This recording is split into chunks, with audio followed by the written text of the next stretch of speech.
పంజాబ్ లో భారీ ఉగ్రకుట్రను భగ్నం చేశారు పోలీసులు. ఉగ్రవాద నెట్వర్క్లపై నిఘా పెట్టిన పోలీసులు ఉగ్రవాద మాడ్యూల్ను ఛేదించి 6 ఇంటర్నేషనల్ టెర్రరిస్టులను అరెస్టు చేశారు. వీరు గ్రానేడ్ ఆపరేటర్లు, లాజిస్టిక్స్, ఫైనాన్సింగ్ విభాగాల్లో భాగస్థులుగా ఉన్నారు.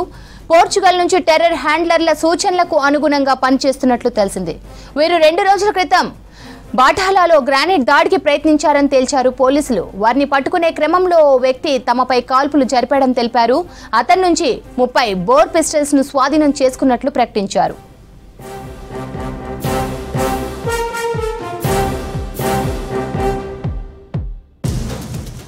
ఇక ఇప్పటికే హైదరాబాద్ లో భారీ కుట్రను భగ్నం చేశారు పోలీసులు. 2 వ్యక్తులను అదుపులోకి తీసుకొని విచారిస్తే సంచలన విషయాలు బయటకొస్తున్నాయి. మానవ బాంబులుగా మారి సిటీలో పేలుళ్లకు కుట్ర చేసినట్లు దర్యాప్తులో తేలింది.